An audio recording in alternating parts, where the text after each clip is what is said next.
ప్రియ స్నేహితులారా, radio Veritas Asia Telugu విభాగం శ్రోతలకు స్వాగతం, సుస్వాగతం. రాజుల మేళవింపు, ప్రవక్తల ఎదురుచూపు, యోహాను పలకరింపు. ఆగమనకాల 2వ ఆదివారంలో ప్రవేశించిన మనకు నేటి రోజున శాంతి క్రొవ్వొత్తిని వెలిగిస్తూ మన హృదయాంతరంగాలలో మనం అనుభవించవలసిన, పొందవలసిన పరివర్తనను, సిద్ధపాటును మనకు దివ్య పఠనాలు తెలియజేస్తున్నాయి. ఈ పఠనాలను ఆలకిస్తూ మొదటి పట్టణంలో బారూకు ప్రవక్త రాజుల మేళవింపు గురించి, ప్రవక్తల ఎదురు చూపు గురించి మరియు యోహాను పలకరింపు గురించి మనం తెలుసుకుంటున్నాం, ధ్యానించబోతున్నాం. ఈ ఆగమన కాలంలో మనం చేసే పనులు, అలంకరణలు, విద్యుత్ దీపాలు అన్నీ కూడా అత్యున్నత పరిశుద్ధ దినమైన క్రీస్తు జన్మమునకు దారి చూపాలి. ఈ ప్రక్రియలో మనం ఎంతో సిద్ధపాటును, పరివర్తనను పొందవలసిన అవసరం ఎంతగానో ఉంది.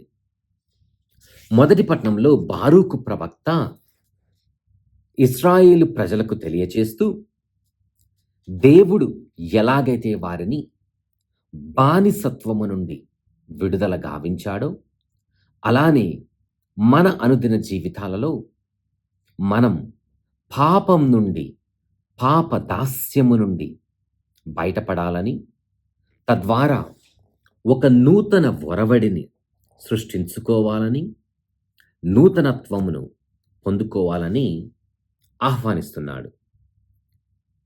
వారి వస్త్రధారణ కేవలం బాహాటంగా మాత్రమే కాకుండా హృదయాంతరంగాలలో కూడా నిజమైన నీతి కలిగిన వస్త్రధారణను, విలువలతో కూడిన జీవితాన్ని జీవించుటకు బారూకు ప్రవక్త ఇశ్రాయేలు ప్రజలను ఆహ్వానిస్తున్నాడు. ఈ ప్రక్రియలో దేవుడు వారిని కేవలం గుర్తించుకోవటమే మాత్రం కాకుండా, దేవుడు వారికి ఒక నూతన నామాన్ని కూడా దయచేస్తున్నాడు.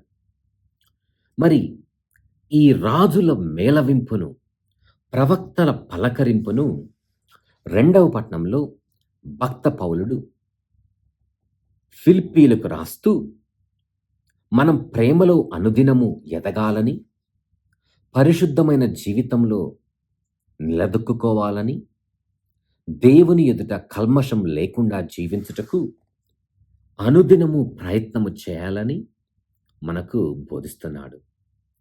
అటువంటి జీవితమును జీవించి ప్రేమలో నెలకొన్నప్పుడు మాత్రమే మన సిద్ధపాటుకు ఒక అర్థం, నిగూఢ అర్థం లభిస్తుంది.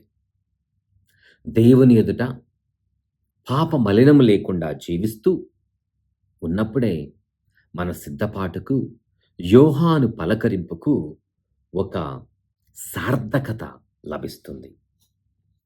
సువిశేష పట్టణంలో యోహాను, లోయలు పూడ్చబడాలి, ఎత్తైన కొండలు నునుపు చేయబడాలి, వక్రమైన మార్గములు సక్రమంగా చేయబడాలి అంటూ ఎడారిలో ఎలుగుతూ ఉన్నప్పటికీ, మన జీవితాలలో, మన ఆధ్యాత్మిక పరిపక్వతనందు ప్రయాణములో ఎటువంటి లోయలను నేను పూడ్చాలి, ఏ విలువలలో నేను అగాధంలో చిక్కుని పోయి ఉన్నాను, వాటిని సమం చేయాలి, ఎటువంటి ఎత్తైన పర్వతాలలో విర్రవీగుతూ నేను ఉంటున్నాను అని ధ్యానిస్తూ వాటిని సమం చేయాలి, వక్ర మార్గాలను సక్రమం చేసుకోవాలి.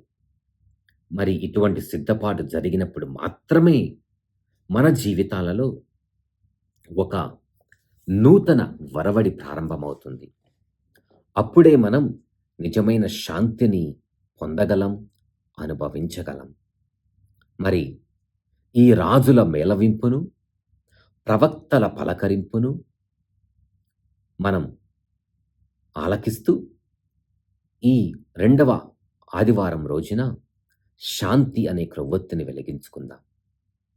రాజుల మేళవింపు, ప్రవక్తల ఎదురుచూపు, యోహాను పలకరింపు. ఆమెన్.